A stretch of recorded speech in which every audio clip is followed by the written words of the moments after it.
Hello ladies and gentlemen, and welcome to another episode of Azuba's Analysis. I'm your host Azuba, and rather than casting a game today, I'm actually going to be jumping into a custom game and trying to show off some little tips and tricks that you can use to further your gameplay. I said in the past, in previous videos, that I want to focus on providing content that people can actually use to help their gameplay, so people that can use to learn more about League of Legends and to make better decisions as a result. And although I haven't really been able to do that today, because mostly I've just been casting games and talking about what's happening, I do plan to do that in the future. The main problem so far has been that I'm right in the middle of my finals right now. In 2 days, my last exam will end, and hopefully I'll be able to put out more consistent updates and better content from that point onwards. But for now, you're going to have to settle with just a couple of little tips and tricks. And the minions have spawned, so we're just going to jump straight into this little custom game here.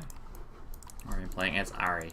The first thing I want to focus on is attack moving. Now, some people aren't going to know what attack moving is, and so I feel like I should just go over that first of all. Now, rather than normally moving with right click or right clicking on minions to attack them like you normally would, you can attack move instead, and there are two different ways of doing this. The first one, which is probably less common but you should know anyway, is to press A and then left click. You see your first of all your cursor turns into a little targeting reticle, and you can then click and that will attack move. The alternate way, and probably the better way, is to shift and right click, and you'll see the arrows on the ground rather than the normal blue arrows are actually red arrows. This means that you're attack moving instead. Now let's just illustrate what attack move does. So if we were to normally move past this minion wave, you'll actually see that, we completely ignore the minions. We're just going to run back and forth. Miss Fortune's going to make it rain on us apparently because she is a tactical genius. But if we were to attack move instead, she's just going to turn around and start auto-attacking minions. And actually, you'll notice that regardless of where we are, she'll auto-attack the closest minion. This is quite useful. In particular, the main application for it is if you're playing an AD carry and you're trying to kite a bruiser. You'll notice it's quite intensive mouse action to try and run away from a bruiser and at the same time turn around and click on them every time your auto attack animation is up, especially if you have a high attack speed. And it's much more efficient to attack move away if you can do that without auto attacking the wrong thing. So although attack moving can cause disastrous results, it's a very useful skill to have and to know how to use it correctly. The main time I would advise, I would advise against attack moving, I should say, is if you knew there was a champion in this brush. If you try and attack move in, what's going to happen most of the time is that you're going to attack minions instead of following a champion in. So that's a bit unfortunate, because probably the second most useful component of attack move is that if a champion is in a brush and there are no minions around, you can attack move in, and if they try and juke past you and escape, you'll actually just auto attack them immediately and not be punished for the juke. So that can be very, very useful, and that's quite an important application of attack moving. Alright, we'll move on past attack moving. One thing I want to cover really quickly is just stop moving. That is the S key in general. So we can see I'm just going to run up here and stand next to the minions, and she's not going to auto attack because I pressed the S key. In fact, in this case I pressed the S key twice, so there's no auto attacks, there's no movement, that kind of thing. She's just going to stand there. And this can be particularly useful. It's not as useful a trick as attack moving, but mostly it's useful in lane for mind games, I find. There are times when you actually don't want your champion to move, when you just want to sit in the brush, or when you want to sit next to the minions, but mostly what I would use stop for is when CSing in lane, you can occasionally just stop next to the minions and then wait to CS, or you can run back and forth in front of the minions and then try and CS like you normally would. And if you mix those up, you'll find that you can throw your opponent off, maybe, make them think that there's a gank coming or something like that. You can make your opponent play differently, and you can find it much easier to juke skill shots in this way as well, to dodge skill shots in that way, I should say. Okay, yeah, I think that's all we want for those two things. What are we going to do with next?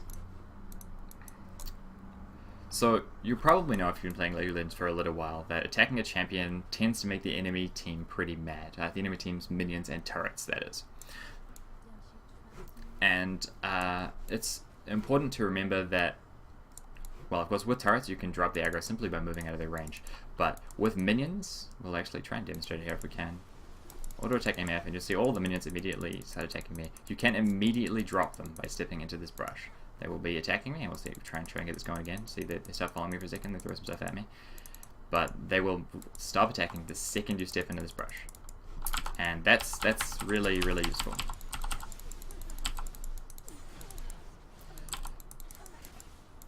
The main application of that, I would say, is if you're playing a support in the bottom lane, you'll find that you have to harass with auto attacks a lot to be maximum effective, or in particular if you're playing a ranged support. And yeah, I think that's all we're going to go over in terms of dropping aggro from the brush. That's just a minor trick, but can be particularly useful in the top and bottom lanes, not so much applicable to mid lane or late game stuff. I'm just going to pick up a bunch of wards here, because the last thing that I want to cover in this brief little video is just walls that you can ward over. Now, one thing I want to stress, buying wards when you go back to base, always good. You should be buying wards. I think that's pretty common knowledge though, so that's not really going to surprise anyone. What's slightly less common knowledge is that wards, when dropped over the midpoint of a wall, will actually end up on the brush on the other side. And hopefully we can get this right. See there, we can actually end up with a ward in a place where it doesn't look like we can ward initially, and this can be quite valuable. Going over that wall is often useful for if we were trying to ward Baron, that is to ward on the way to Baron without getting caught, and you can do a similar thing with this, although you may just be able to ward over that wall, so perhaps not the most interesting wall there. We'll see if we can get a few more interesting applications of this. Basically, you're going to be able to ward over the vast majority of walls, and having good ward coverage can be supremely important in actually getting an advantageous position in an area. Apparently I'm going to attack ray buff, so that's cool. See, we can ward over this wall, and based on where we click, we're going to get it in different parts of the brush, which can be very useful for getting vision on that area. If you think that there's going to be an ambush in that brush. That brush probably one of the least useful ones, but quite neat nonetheless. And the final spot that we're going to go for here is actually over this wall. This is a very, very powerful application of being able to ward over walls. Hopefully I can get this one right. Yeah, not too challenging. Okay, so I mean, you'll see it's pretty reliably doable.